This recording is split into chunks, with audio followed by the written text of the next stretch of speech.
todas a una nueva emisión de Suma al Mundo, el programa de Relaciones Internacionales del pregrado de Ciencia Política de nuestra universidad. Hace ya un par de semanas se cumplió el primer año de la gestión de gobierno de la presidenta mexicana Claudia Sheinbaum y no queremos que la abigarrada agenda informativa de estos días, que viene acompañada de las amenazas de intervención sobre Venezuela, del proceso de paz en la Franja de Gaza, que entra en su primera fase y sobre el que tenemos muchas expectativas, y también la destitución de la presidenta Dina Boluarte en Perú. No queremos que toda esa abigarrada agenda informativa termine por dejarnos sin tiempo para hacer un balance de este primer año de gestión de la presidenta Claudia Sheinbaum. Para nosotros es muy importante este tema, como quiera que Claudia es la presidenta Sheinbaum es la primera mujer que accede a la presidencia de este gigante latinoamericano que es México, y por eso hemos querido invitar a alguien que nos ayude a entender y a analizar este año del mandato de Claudia. Nos referimos al profesor Jaime Ortega Reina, a quien le damos la bienvenida aquí a Suma al Mundo. Jaime, buenos días, gracias por aceptar nuestra invitación. Un placer estar con todas y todos ustedes aquí, te agradezco mucho la invitación y aquí estamos con la audiencia de Suma en el Mundo. Gracias, Jaime. Jaime es politólogo de formación básica, es un gran latinoamericanista, trabaja como profesor investigador en la Universidad Autónoma Metropolitana Xochimilco, tiene en su haber muchas publicaciones desde el punto de vista especialmente con ese énfasis latinoamericanista, y actualmente vive en México. Esta es una entrevista que él amablemente nos ha concedido desde México. Jaime, para entrar en materia sin tanto preámbulo, me gustaría conocer una primera valoración tuya sobre este primer año del gobierno de Claudia Sheinbaum. Muy bien, muchas gracias. Mira, el primer año de gobierno de la presidenta Sheinbaum tiene algunas características de las que tenemos que hablar una y otra vez.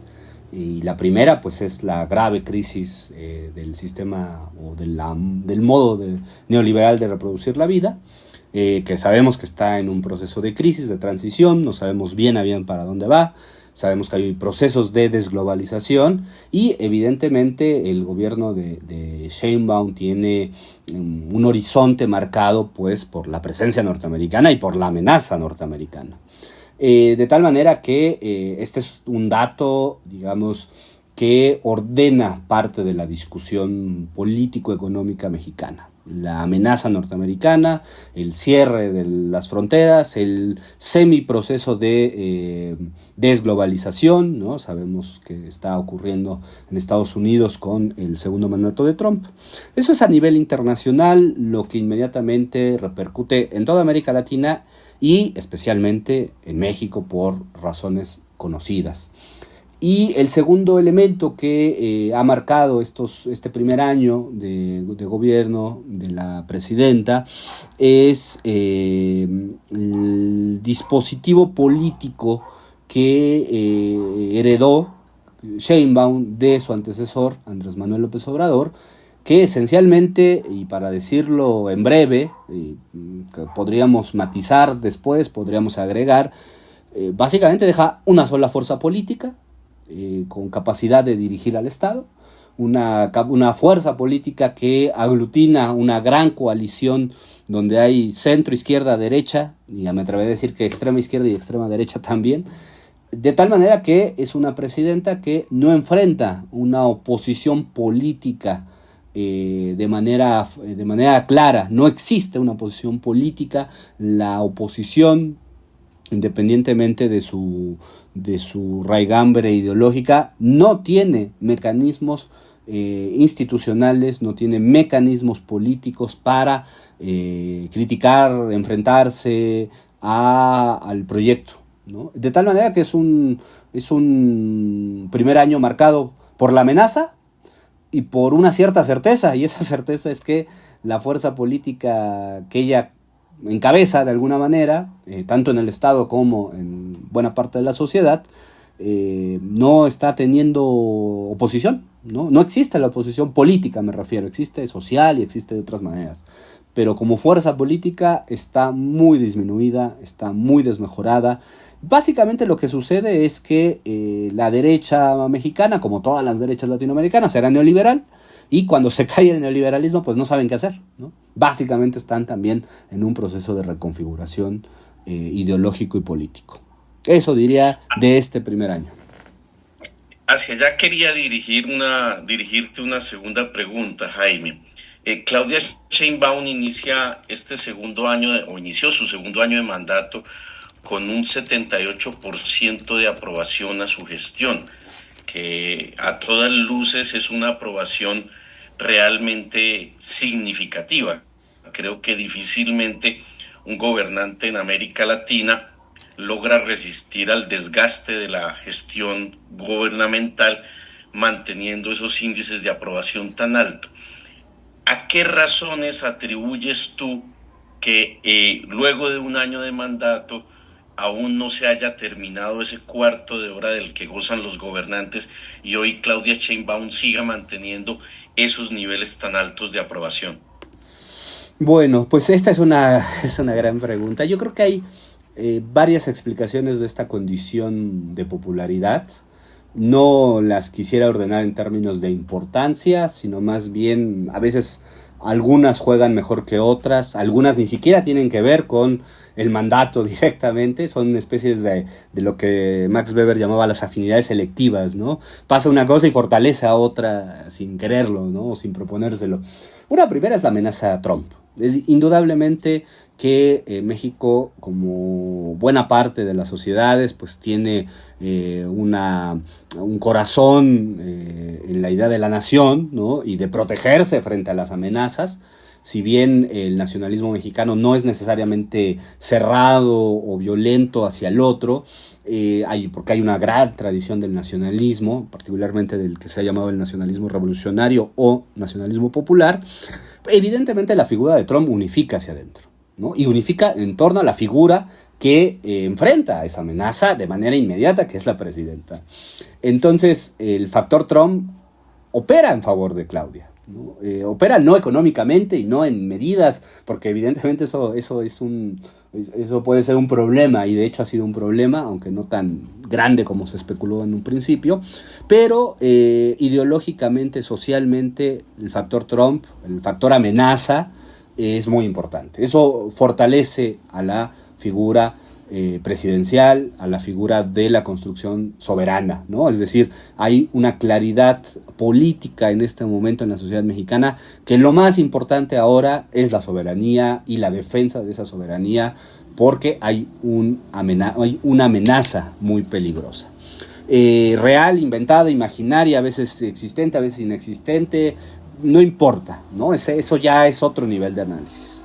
Después hay un segundo elemento sugerente que es muy inédito en términos contemporáneos para México, y que me parece que también es importante para América Latina, que es el liderazgo. Es decir, tendríamos que analizar qué momento del liderazgo político está viviendo México. Vivimos con Andrés Manuel López Obrador el momento carismático, el momento revolucionario carismático, porque López Obrador tambaleó al Estado, tambaleó la racionalidad neoliberal, burocrático, empresarial, y hay una herencia de ese carisma, ¿no? Y creo que aquí la actualidad de una obra como la de Max Weber para los politólogos es central. Hay una herencia en el carisma. Claudia es una figura carismática, no como López Obrador, que era un carisma plebeyo, un carisma que conectaba con las masas. El carisma de Claudia es hereditaria, esa parte plebeya, sigue conectando con buena parte del pueblo llano, de la ciudadanía más precarizada, pero tiene algo que López Obrador no tenía, que es que resulta atractiva para sectores medios de la sociedad. Y esta capacidad de ejercer el liderazgo, que tiene que ver con la amenaza externa, es muy importante. Es decir, hay un carisma, hay una idea de que se están enfrentando los problemas, de que se están resolviendo, de que no se están eludiendo, pero además que hay cabeza fría para eludir, para enfrentarlos. Que es una presidenta apasionada, como López Obrador, en el liderazgo político, pero también que sabe implementar el cálculo y la negociación. En ese sentido, son dos liderazgos parecidos, pero que indudablemente la manera en que se despliegan en la sociedad están produciendo este efecto de popularidad. El tercer elemento, indudablemente, no podemos olvidarlo, de hecho es la base esencial de todo esto, pues es la politización del pueblo mexicano. El pueblo mexicano está viviendo un momento politizador, no necesariamente de antagonismos, no necesariamente de amigo-enemigo, no de polarización, pero sí de politización. Es decir, el pueblo mexicano está sabiendo distinguir entre los problemas inmediatos. Por ejemplo, un problema grave inmediato es la seguridad, lo ha sido desde hace mucho tiempo, de los problemas mediatos, es decir, de los problemas de largo plazo o de mediano plazo, de los problemas que tienen que ver con el gobierno, pero que no tienen que ver con este gobierno, ¿no? Las herencias neoliberales. Y está sabiendo distinguir el gran problema del tiempo del mundo, al menos en América Latina, que es la construcción de soberanías. Yo te decía en la anterior respuesta que hay una conciencia en la sociedad de la soberanía, ¿no? Y es palpable, y es prístina, y se deja ver en los momentos de movilización, ya sea ritual, por ejemplo el Día de la Independencia, que se celebra la independencia o el inicio de la independencia, ya sea en las manifestaciones que la presidenta convoca, como lo fue hace unos días, el 5 de octubre, si no mal recuerdo. Entonces, esta conjunción de factores, cada uno tiene su propia dinámica, cada uno tiene su propia temporalidad, cada uno tiene su propia explicación, explican esa abrumadora mayoría societal que está construyéndose en México. Y agregaría para finalizar algo. México es el primer país posneoliberal, no porque hayamos abandonado, eso es imposible, todos los elementos de política económica posneoliberal. Eso es imposible. Es un país posneoliberal porque abandonó la idea de que la democracia era el reparto de poder entre minorías, ¿no? Que es el modelo gringo neoliberal que habíamos adoptado. Es posneoliberal porque adoptó un modelo democrático de mayorías, ¿no? Y eso es clave y es crucial, y va a ser clave y crucial, no ahora, no solo para México, sino para el resto del mundo en los años venideros, ¿no? La idea de que la democracia de mayorías no es totalitarismo, no es dictadura, es la democracia, ¿no? Esa idea que aquí en México y como en toda América Latina, lo sabemos, después de las transiciones se adoptó como el leitmotiv. La democracia es que minorías se repartan cotos de poder y cada minoría esté cuidando su coto de poder y sus recursos y sus prebendas y sus ingresos a la burocracia particular. Eso se rompió, eso lo rompió López Obrador y no hay vuelta atrás en eso, ¿no? En eso ya no hay vuelta atrás. La democracia o es democracia de mayorías o no va a servir para enfrentar el gran dilema de esta tercera década y de la próxima del siglo XXI, ¿no? Esa sería mi respuesta, estimado. Jaime, tú has mencionado varias cosas que me gustaría de algunas de las que quisiera profundizar. La primera, tú has mencionado que se vive un proceso de politización del pueblo mexicano. ¿Esa es una politización que se ha dado de manera espontánea o desde las esferas del Estado se ha favorecido ese proceso de politización de la sociedad de la sociedad mexicana? en primer lugar. Uh-huh. En segundo lugar, me gustaría que, obviamente, Claudia Sheinbaum es la heredera del movimiento político que llevó a Andrés Manuel López Obrador. Hoy, un año después, ustedes, los mexicanos, siguen viendo a Claudia Sheinbaum como la continuadora del proyecto que representó AMLO en México, o se logran percibir diferencias o matices entre lo que fue la gestión de AMLO y la actual gestión de Claudia Sheinbaum. Bueno, voy a responderte primero la de la politización, que insisto es la base de todo lo que está pasando en México, que es muy importante y que creo que va a ser muy importante como reservorio de experiencias para otros momentos de la política latinoamericana, estoy muy seguro de ello. Mira, la politización en algún momento, al igual que Colombia o al igual que Perú, quizá los tres países que más tardamos en dar ese paso progresista, en el caso de Perú además frustrado, se acumuló ese desgaste del modelo neoliberal, lo cual ha favorecido la politización. México tuvo dos intentos de gobiernos, digamos, no neoliberales o progresistas, frustrados. Uno muy lejano, ni siquiera me parece que por la temporalidad parezca presente, pero lo es, en 1988, frustrado por un fraude electoral, y en 2006, la primera candidatura de López Obrador, también frustrada por un fraude electoral mucho más quirúrgico que el anterior.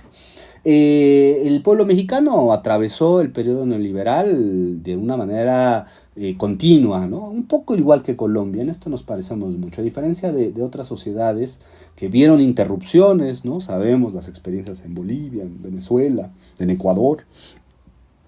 Sin embargo, el caso mexicano, que al igual que el colombiano se distancia de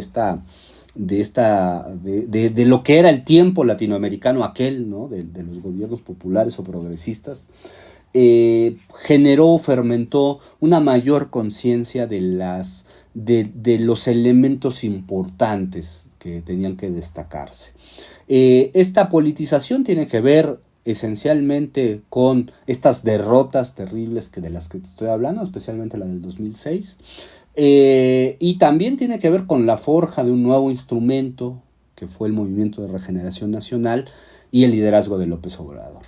Digamos, la politización del pueblo mexicano tiene como sello distintivo la presencia de López Obrador en la arena pública, en la discusión, en un liderazgo muy interesante. Es un liderazgo pragmático, pero también es un liderazgo con principios. Ejerce López Obrador el liderazgo weberiano, aquel de la ética de la responsabilidad, pero también la ética de los valores últimos.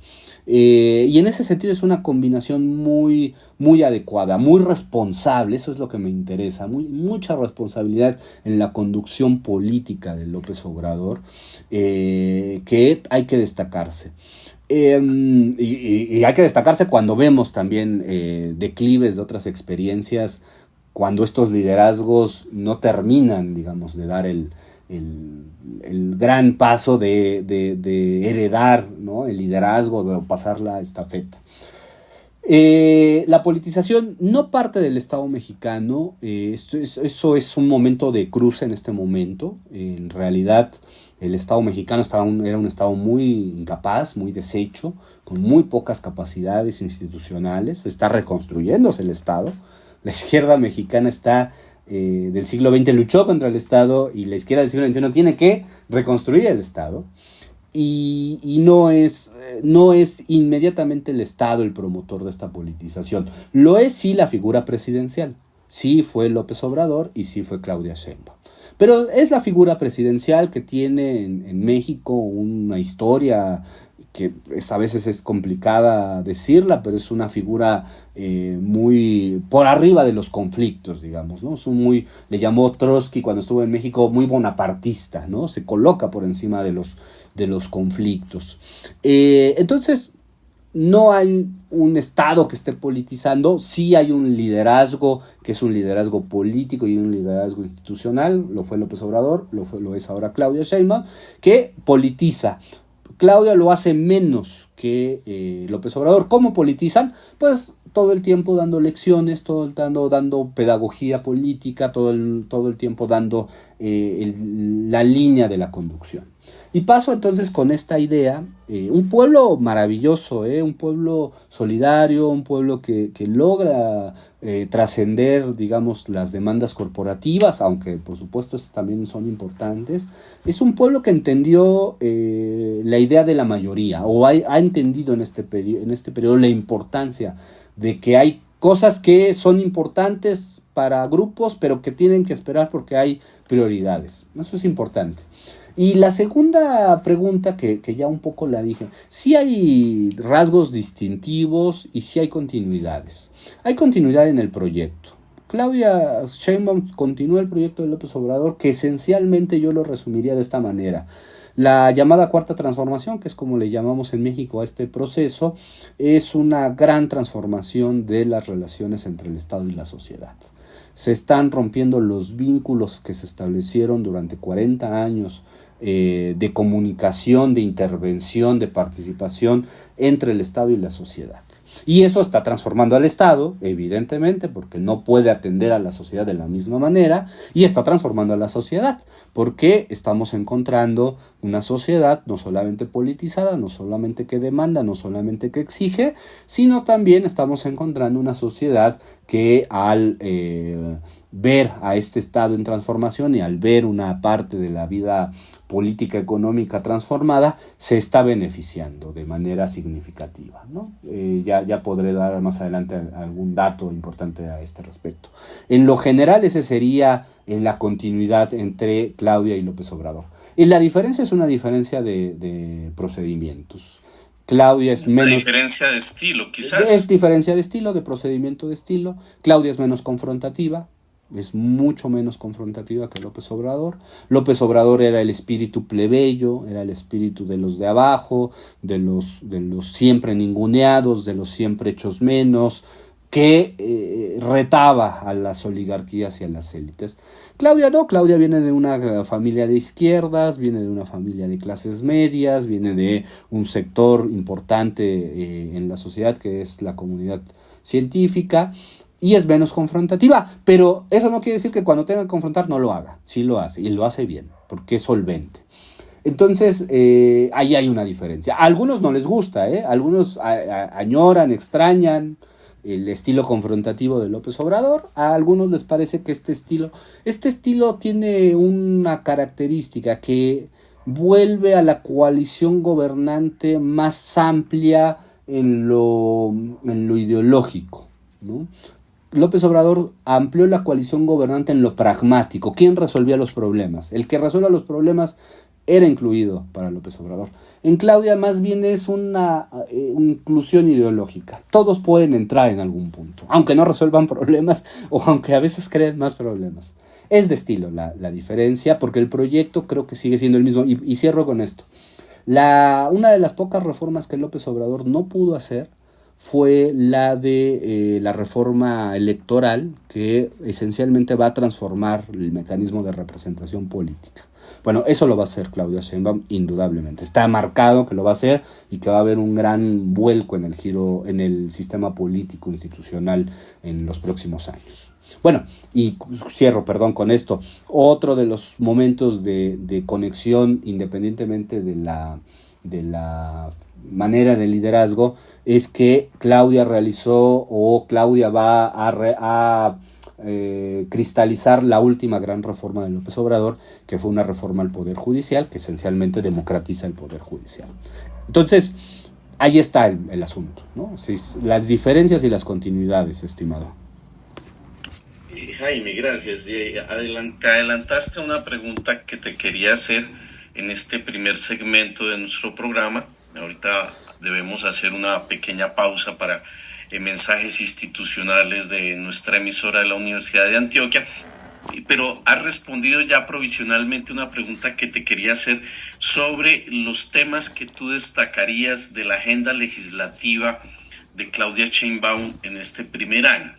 Y ya que respondiste en parte a eso, pero si quieres profundizar en otros minutos, me gustaría también que nos ayudes a entender el mensaje, el lenguaje que utiliza Claudia Sheinbaum.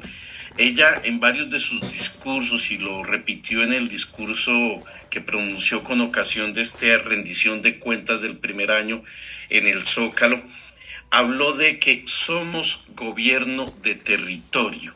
Ayúdanos a entender qué significa eso en la agenda de Claudia Sheinbaum, en el programa de gobierno de Claudia Sheinbaum, qué es ser un gobierno de territorio. Muy bien, es muy interesante eso.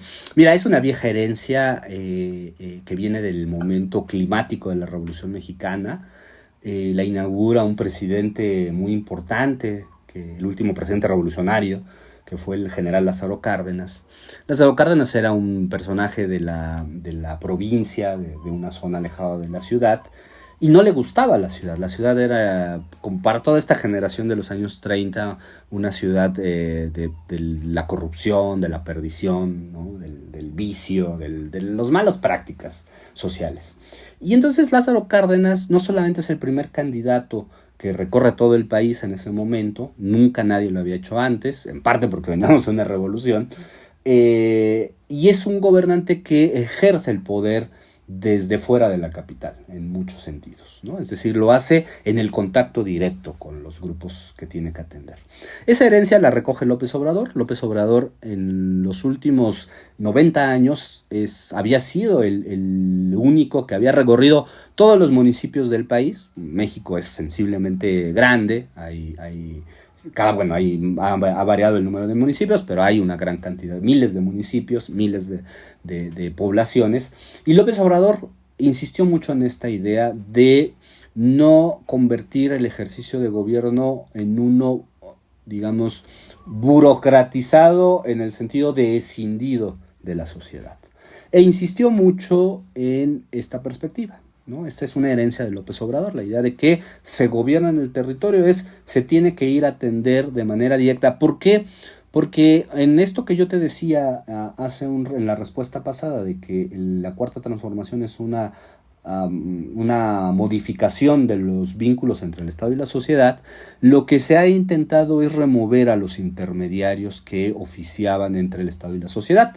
Organizaciones, grupos, asociaciones civiles, individuos, empresarios, figuras notables. El mediador, ¿no? Es aquel que lleva las demandas de sectores de la sociedad hacia el gobierno o hacia el Estado. Y lo que López Obrador quiso hacer fue remover esas mediaciones. Algunas fueron efectivamente removidas, otras no. Y esta idea del territorio es eso, el contacto directo evitando los mediadores, o tratando de evitar el mayor número de mediadores, disminuir el peso de los mediadores y por tanto disminuir el peso de la burocracia. ¿Qué enfrentaron López Obrador y Claudia Sheinbaum? López Obrador más, Claudia Sheinbaum no lo ha expresado tan claramente, que el Estado mexicano era un monstruo burocrático, institucional, de muy lenta respuesta.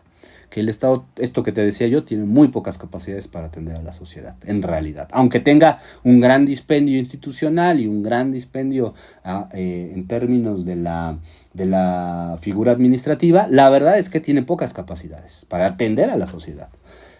Por eso la insistencia del somos gobierno de territorio, somos gobierno sin mediadores y somos gobierno que prescinde lo más que puede de las burocracias. No podemos prescindir de ellas, lo sabemos, pero esa es la idea. Y con eso está transformando, de hecho, las relaciones entre el Estado y la sociedad. Esa práctica transforma las relaciones entre el Estado y la sociedad. No sabemos bien a bien qué tanto pueda durar, pero es lo que mantiene la conexión entre el suelo de la sociedad, es decir, la base de la sociedad, el cotidiano de la sociedad, una sociedad plural, una sociedad muy, muy amplia, muy diversa, con múltiples problemas, con muchas afectaciones heredadas, pero también que demuestra la presencia, es decir, demuestra que el Estado está presente. ¿no? Y eso es muy importante en este momento, ¿no? Por eso el gobierno de territorio, ¿no? Un poco por ahí habría que pensarlo en términos empíricos, ¿no? La presencia del Estado en todos los rincones de la sociedad. México ha sufrido, como Colombia, desplazamiento del Estado, ¿no? En sectores territoriales. Y también esta idea que te digo, ¿no? Eliminar a los mediadores, ¿no? Como un momento de transformación del vínculo político. Esa sería la respuesta con respecto al somos gobierno de territorio. Jaime, 2 minuticos para una respuesta breve antes de salir a una pausa institucional. ¿Cómo se hace compatible ese gobierno del territorio con el carácter federal del Estado mexicano? No terminan, digamos, en una colusión el esfuerzo del Estado central, del gobierno federal con el gobierno de los distintos estados. Hasta ahora han sido mínimas. La verdad es que parte de estos gobiernos de los estados, como se les llama acá, pues las provincias serían otro lenguaje, es opositor. Son 3 o 4 gobiernos, pero incluso esos 3 o 4 no solamente se han mostrado contentos con la presencia de la presidenta, sino que incluso parecen ser los primeros en apoyarse. No hay contradicción porque, o no ha habido contradicción porque la mayor parte de la transferencia de recursos pasa por la federación en algún punto. Y la federación ha resuelto muchos de los problemas que los estados, a los gobiernos locales, al verse también constreñidos por el neoliberalismo, no pueden responder, ¿no? Entonces, es de nuevo la presencia no solo del Estado, digamos, en un sentido amplio, sino además la presencia de la figura presidencial como el aliado de los gobernadores. Eso en la historia política mexicana ha sido muy importante por rituales y vuelve a ser muy importante en este momento. Las fricciones han sido mínimas y no han sido significativas, ¿no? Entonces se ha encontrado que la resolución de viejas problemáticas, ¿no? De manera virtuosa, ¿no? Hasta el momento han logrado sacarla adelante tanto López Obrador y creo que de manera mucho más eficiente, efectiva, Sheinbaum, ¿no? En parte porque tienen menos gobernadores Jaime, en contra. En este punto de la conversación te pido el favor que hagamos una breve pausa para escuchar unos mensajes institucionales de nuestra emisora. Bueno, regresamos aquí a Suma el Mundo. Para los oyentes que apenas estén llegando a la sintonía de la emisora cultural de la Universidad de Antioquia, les queremos recordar, estamos conversando con el profesor Jaime Ortega Reina, profesor de la Universidad Autónoma Metropolitana Xochimilco en México. Estamos hablando con él, abordando un análisis sobre el primer año de mandato de Claudia Sheinbaum. De esta primera parte que acabamos de escuchar antes de la pausa, yo destacaría cosas que resultan muy interesantes incluso para el resto de experiencias, digamos, de gobiernos alternativos en América Latina, como es el tema de la politización, la necesidad del contacto con las comunidades, la permanente visita y la toma de contacto con la realidad de las distintas regiones, en lo que el discurso de Claudia Sheinbaum ha denominado somos un gobierno del territorio. En esta segunda parte y parte final de nuestro programa, Jaime, agradeciéndote nuevamente haber aceptado esta invitación, quisiera abordar otros temas. Yo sé que tu formación fundamental es la de politólogo, pero me gustaría pedirte una opinión sobre cómo has visto tú la economía de México en este año de mandato de Claudia Sheinbaum. Ese es el gran tema del último año, especialmente con el ascenso de Trump y la amenaza de los aranceles. Mira, la disposición económica sigue siendo demasiado poco optimista ¿no? Las tasas de crecimiento no son altas, no son amplias, varían, se mantienen en crecimiento, pero no representan aún el esfuerzo que se está haciendo por recuperar después de la devastación neoliberal. La presencia de Trump y particularmente la negociación sobre los aranceles ha metido mucha presión sobre eso. Y luego tenemos una dimensión político-económica que no ha sido sencilla, no lo fue para López Obrador y no lo está haciendo para Claudia Sheinbaum, que es la presión de un sector que insiste en la necesidad de una reforma fiscal. Esto López Obrador nunca lo admitió como una posibilidad, una reforma fiscal progresiva, esencialmente porque veía que el Estado mexicano no estaba en capacidades de recaudar. Es decir, que iba a meterse a un conflicto político, un pantano político probablemente, sin ver los beneficios económicos de esta situación. Entonces hay un tema, una deuda ahí con la posibilidad de una reforma fiscal progresiva donde los más ricos paguen. Se hizo pagar a algunos que no habían pagado, ¿no? Algunas grandes corporaciones, sobre todo en el sexenio de López Obrador, se logró esto.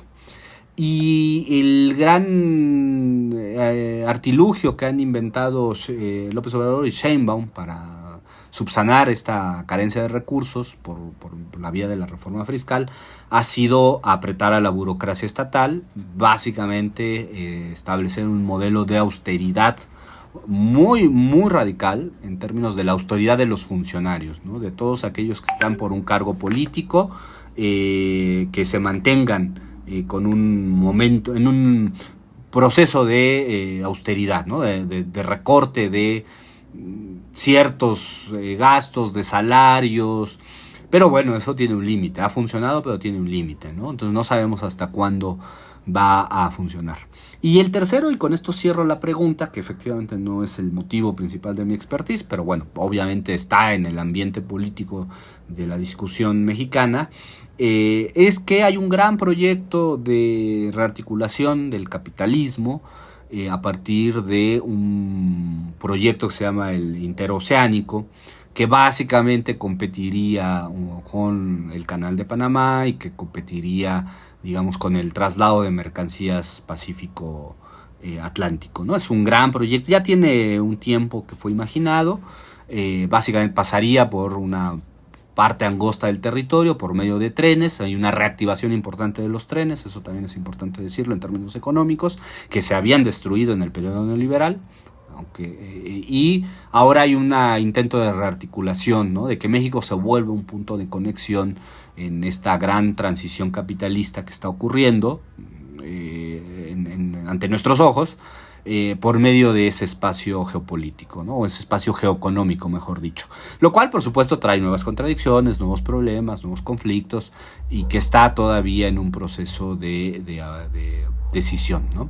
Entonces, no son malas, no son las mejores, y lo que ha primado en condiciones económicas y lo que ha privado ahora es un gran voluntarismo político por parte tanto de López Obrador como de Claudia Sheinbaum para, digamos, sobreponerse a estas condiciones no necesariamente positivas, ¿no?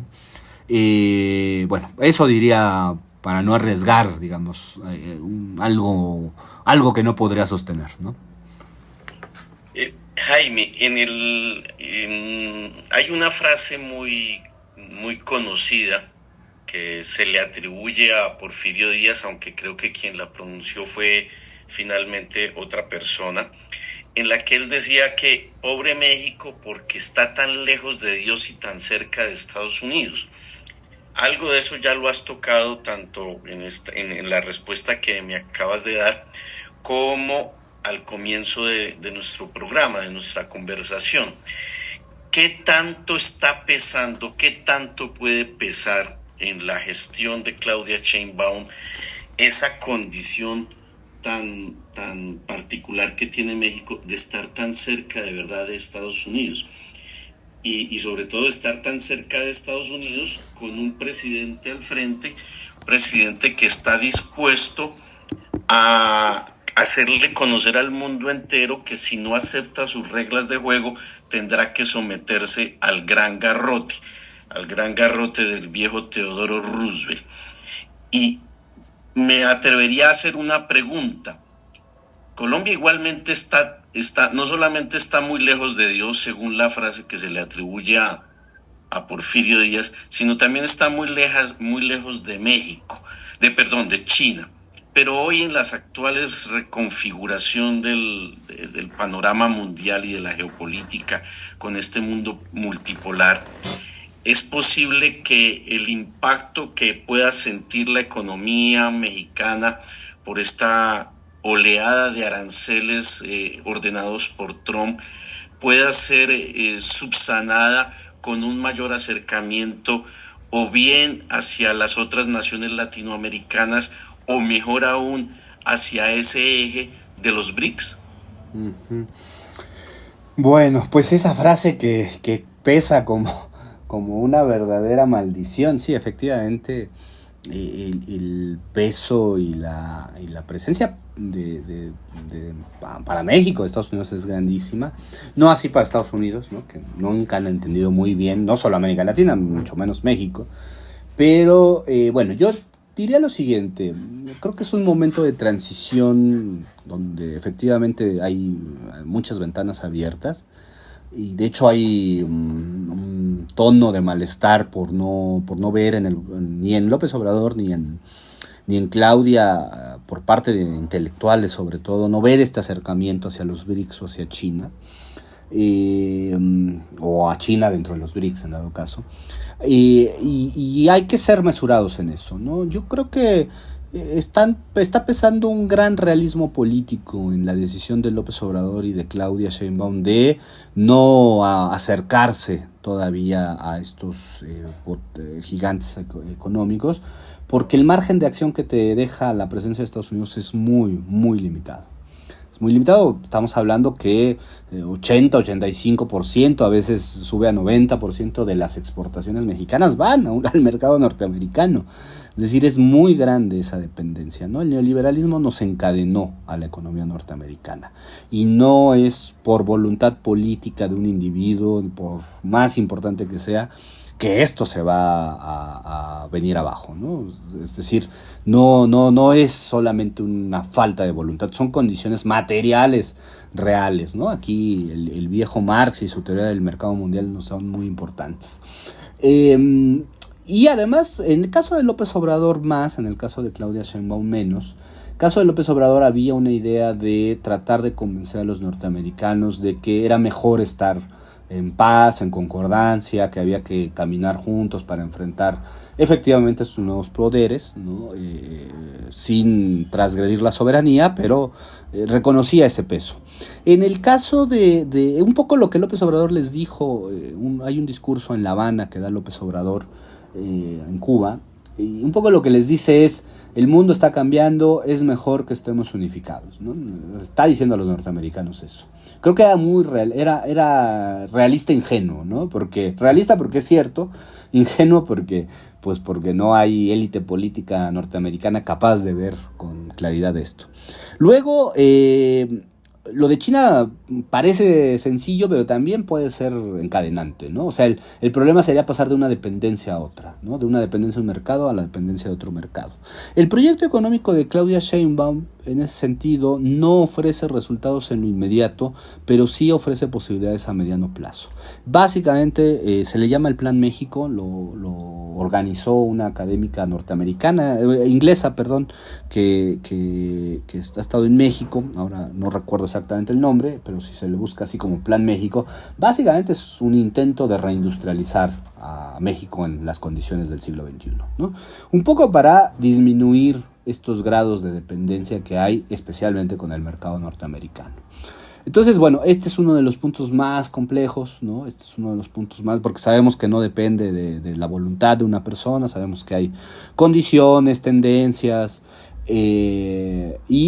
bueno, la aspiración de que vamos a volver, o que va a reiniciarse un proceso donde los estados nacionales sigan gestionando de manera determinante la economía, y en este caso una economía que volvería a tener visos de industrializante, ¿no? Esa es la apuesta, me parece. Me parece una apuesta arriesgada que a mediano plazo no parece dejar muchos beneficios, pero a largo plazo me parece una posible respuesta que ya no le tocará a Sheinbaum, por supuesto, de recoger esos frutos, ¿no? Entonces solo el tiempo dirá si fue un error no ir con China, o dirá si fue un error no alejarse de lo suficientemente. No nos podemos alejar, una tercera parte de México está en Estados Unidos, ¿no? Así de dramático es el asunto, ¿no? La población, una parte sugerente de la población y de los vínculos, de sus vínculos, está en Estados Unidos, ¿no? Entonces eso mete muchos matices a las decisiones.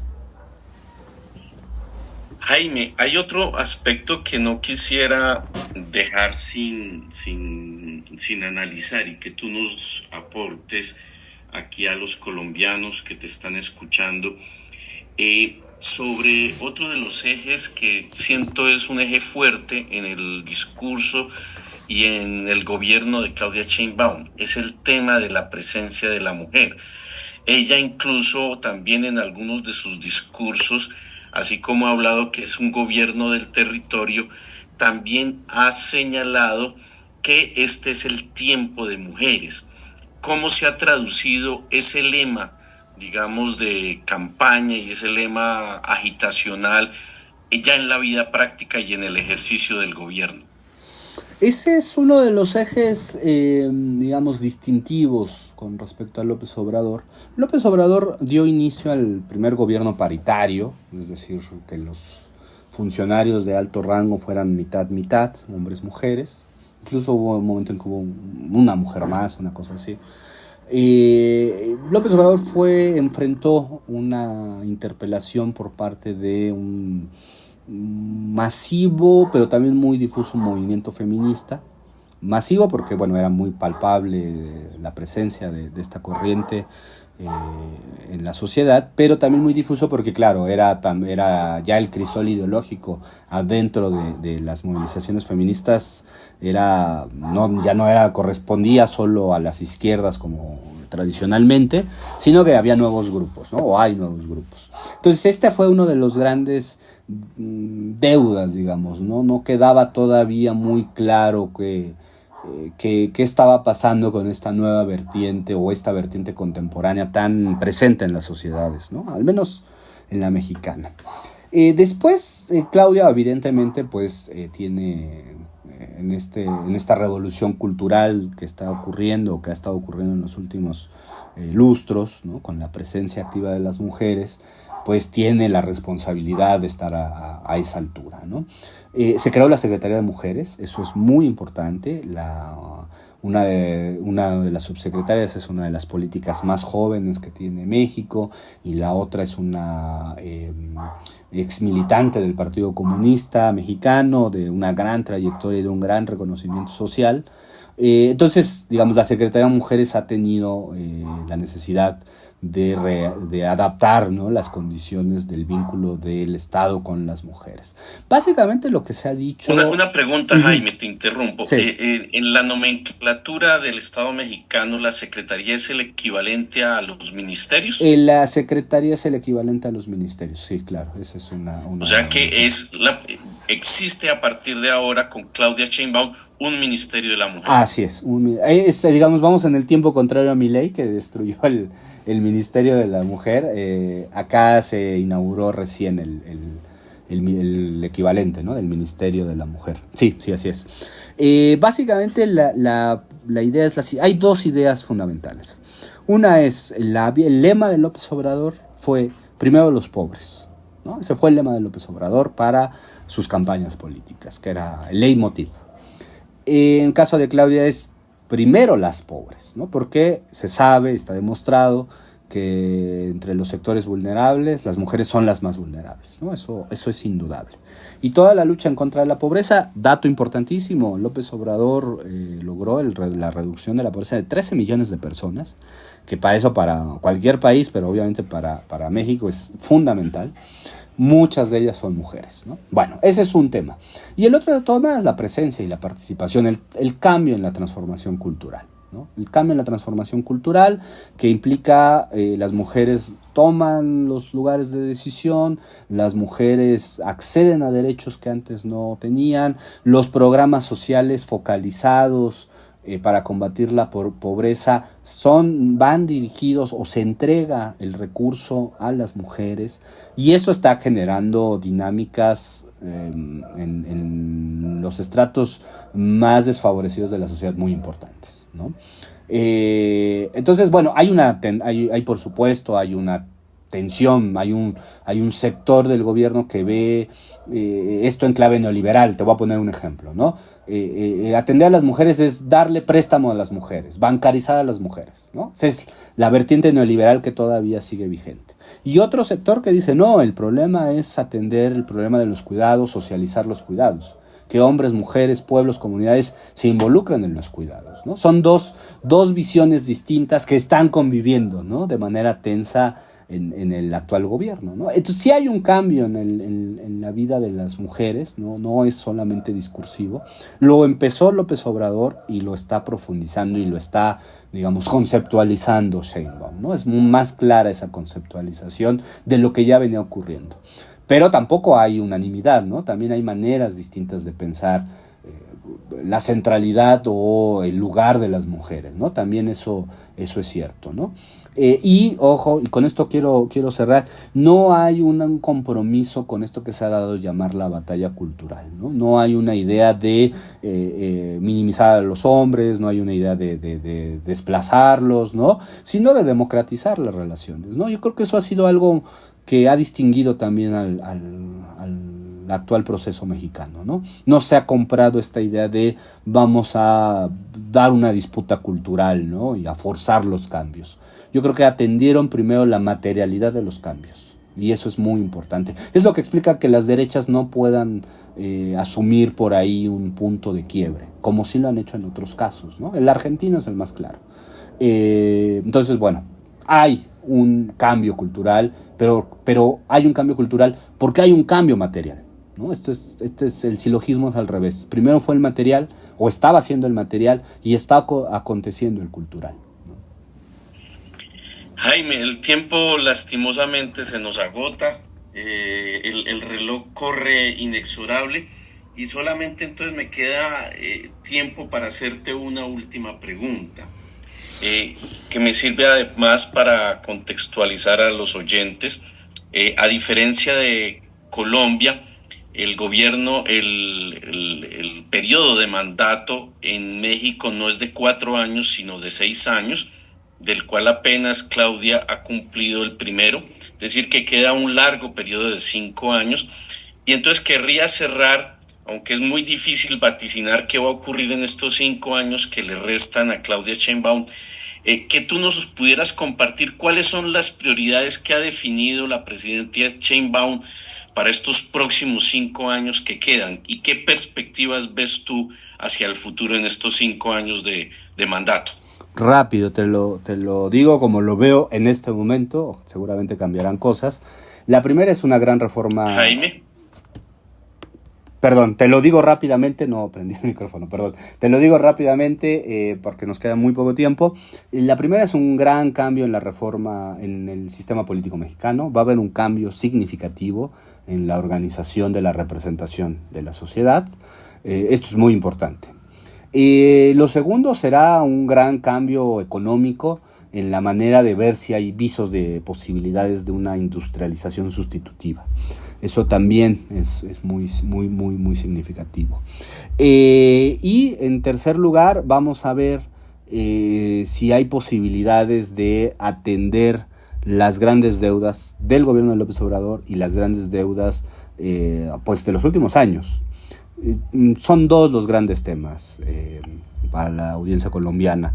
¿Son deudas sociales o estás hablando de la deuda en términos económicos? No, sociales, de las deudas del Estado mexicano para con la sociedad, sociales, ¿no? La deuda del sistema de salud, nuestro sistema de salud es muy deficiente, es muy deficiente. Hay una gran tensión con los poderes farmacéuticos, una tensión que no ha estallado, que se viene acumulando desde la pandemia y que está siendo muy problemática. Y que no es exclusiva de México. No, claro, no, ese es uno de los grandes temas del presente, ¿no?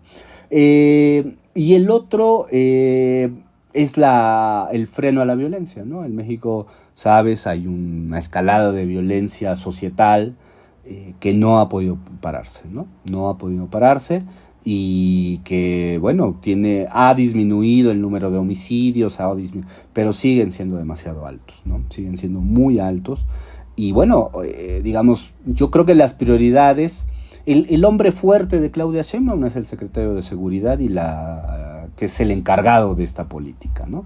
Y no es casual porque ese es el tema que hay que resolver.